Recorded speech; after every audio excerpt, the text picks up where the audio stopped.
Bonjour, aujourd'hui on va s'attaquer à un sujet super concret. Comment l'intelligence artificielle peut devenir notre meilleur copilote pour transformer un projet de data science, parfois un peu touffu, en une présentation vraiment claire et qui marque les esprits. Allez, on a tous connu ça, n'est-ce pas?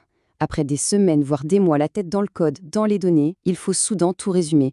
Et là, la question se pose. Comment on rend tout ce travail technique à la fois simple, compréhensible et convaincant?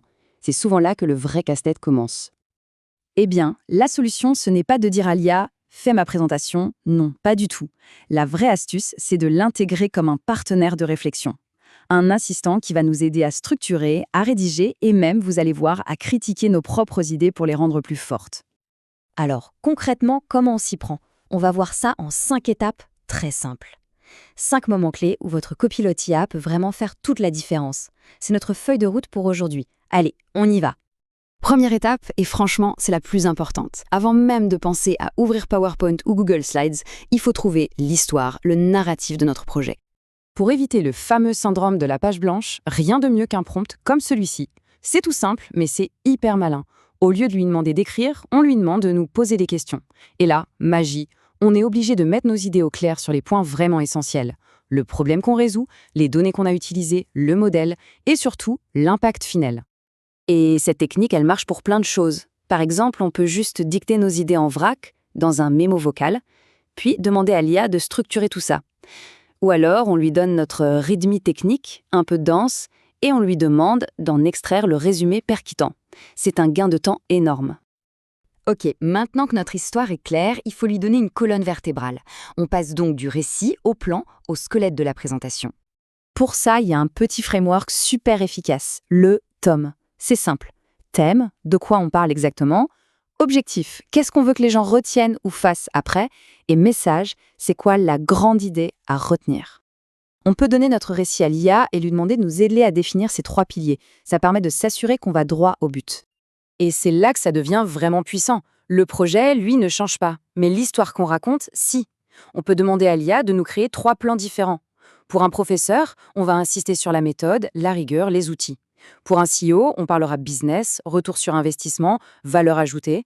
Et pour l'équipe technique, là, on pourra aller dans le détail de l'architecture, des hyperparamètres. C'est le même projet, mais raconté de 3 façons différentes. Bon, on a notre plan, c'est solide. Maintenant, il est temps de remplir les cases, de créer le contenu de chaque diapositive. Un prompt comme ça, c'est un vrai accélérateur. On donne le titre de la slide et surtout on donne des contraintes. 3 points maximum. Évite le jargon. Ça force l'IA à être concise et à se concentrer sur l'essentiel pour que le message passe nickel. Et ça, c'est l'un des super pouvoirs de l'IA, la simplification. On peut lui donner un passage hyper technique de notre rapport, par exemple sur une architecture RAG, et lui demander de le transformer en une analogie simple. Et là, ça devient une bibliothèque super intelligente. D'un coup, tout le monde comprend, même sans bagage technique. C'est super précieux. Ok, le contenu est là. Mais est-ce qu'il tient la route? Est-ce qu'il est vraiment bon? C'est le moment de changer le rôle de l'IA. Elle n'est plus créatrice, elle devient notre coach, notre critique personnelle. Et pour ça, il y a une technique que j'adore, les personas. Au lieu de demander un feedback un peu général, on va demander à l'IA de jouer un rôle. Et pas n'importe lequel, celui du professeur de machine learning sévère, vous savez, celui qui cherche toujours la petite bête. La force de ce prompt, c'est qu'il nous pousse dans nos retranchements. On ne reçoit pas des compliments, on reçoit une critique de niveau expert. L'IA va pointer les faiblesses, les raccourcis un peu rapides, les points qui manquent de preuves. Bref, ça permet de blinder son argumentation avant le grand jour. La présentation est maintenant béton. Il ne reste plus qu'une chose, et c'est la plus importante, se préparer à la prise de parole. Là encore, le copilote peut nous aider sur 3 points bien précis, nous aider à rédiger nos notes d'orateur, anticiper la terrible session de questions-réponses et même nous suggérer des transitions fluides entre les parties pour que tout s'enchaîne naturellement. Ce prompt, c'est comme s'entraîner avec un sparring partner. On se met volontairement en difficulté, en demandant à l'IA de se mettre dans la peau de l'examinateur et de trouver les questions qui fâchent. On peut préparer nos réponses à l'avance et arriver beaucoup plus serein à la présentation. Donc, si on doit retenir une seule chose de tout ça, c'est que l'IA n'est pas là pour nous remplacer. Elle est là pour augmenter nos propres compétences. C'est un véritable partenaire.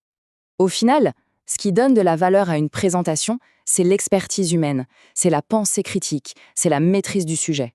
L'IA est un levier incroyable, un outil fantastique, mais l'expert, le pilote aux commandes, ça reste nous. Et ça nous laisse avec une question assez fascinante pour l'avenir, non?